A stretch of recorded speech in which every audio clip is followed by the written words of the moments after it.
Assalamualaikum warahmatullahi wabarakatuh. Nungsiraba isin inaw-singgi mafamda wafam khara thamjage hairiba wafam adudi aina dingi warol hairiba YouTube channel ase hangkhibagi pandamdi sumnatangi adugum laba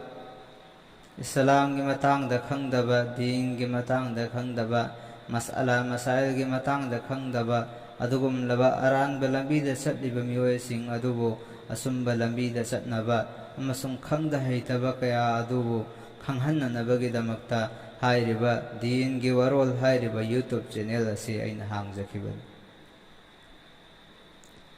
aina khalli madudi karigumba aina asigum laba kanara wafam sing ase haiba taragadi adugum laba khangda haitana leirammiba miyoy sing ado khangkhiba yai haina khalle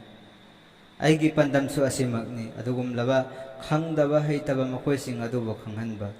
tawbatabu mayamgi support yaudaba na maram oiraga aina ningjariba pandam ase ngasi foba mafung phadana leiri aigi pandam ase mafung phahangi haiba daragadi mayamgi matengi darkar oi aina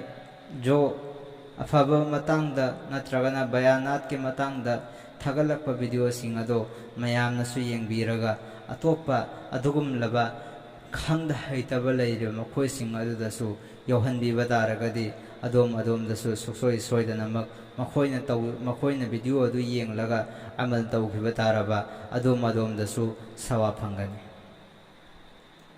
musiraba chinanaw sing ngasi aikoida iman asi yaudabana maram oiraga aikoina Islamgi matangda hangliba YouTube channel sing asida aikoina support tawde aikoi isa musalman ni tawtabu adugum laba kanarbu fam sing aduda aikoina support tawde mateng tawde adugum laba isai nongmai gi matangda film gi matangda funny video gi matangda hangliba YouTube channel sing adudadi aikoina like subscribe tawjalle aduga hairiba video sing adubo aikoina yenglaga noi harawi aikoigi thamoida leitafa aikoigi thamoida nungaiba fawi tawbatabu kanarabo wafam kaya Quran amasung hadith ki wafam kaya adudi aikoina taba pamde minute ama taba matamda aikoina wari masi karigino aikoina koida iman asi leitabana maram oreganeba aikoina khanglibaneba yengo bana sana yengo nakhoigi WhatsApp ta natraga Facebook ta din gi oiba Islam gi oiba Quran amasung hadith gi oiba wafam amala kumatamda nakhoina hairiba video sing adu munna yengbra natraga na yengdabra haibudu khalloba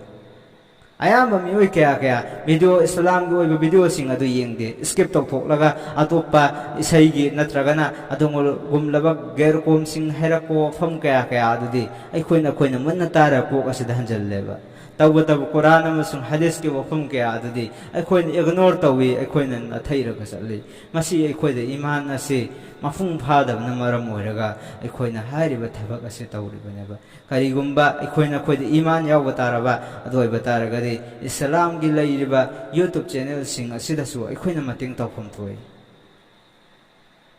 mateng taw haibadi makoigi mingchat leinabara natragana kananabagi damaktara haibudu khalloba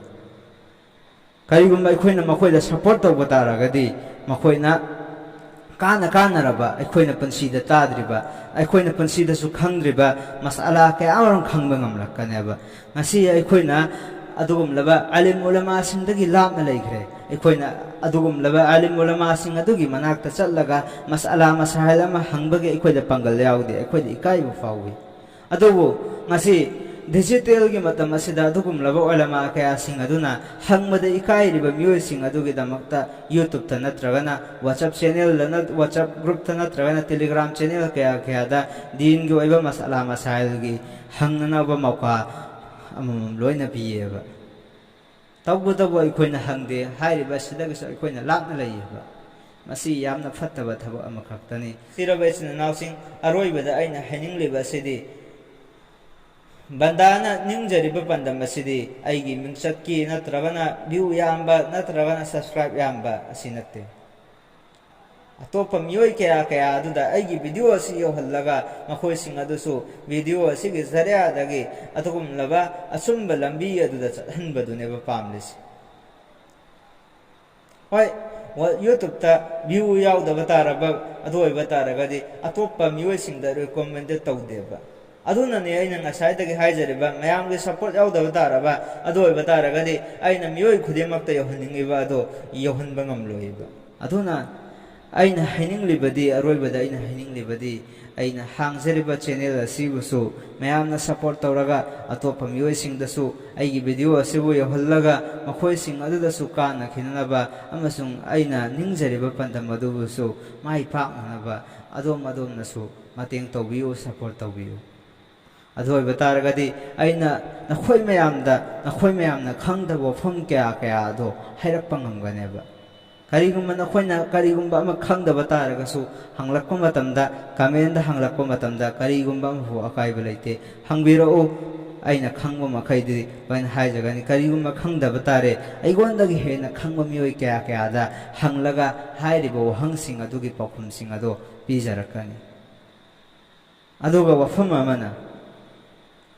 अइना WhatsApp group अमा सेमगे हाइना खल्ली हाइरिबा group अदुदि इस्लाम की ओइबा quiz वहंग पखुम की मतंगदा हाइरिबा वहंग पखुम असिदा group असिदा दीन की मतंगदा वफम क्या क्या अखोइना नैनगनी कनागुम्बा मियोइसिंगना यौनिंगबा तारगदि यौबिबा याजगनी अमसुंग मयामना यौबिरगा अदुगुमलबा कानरबा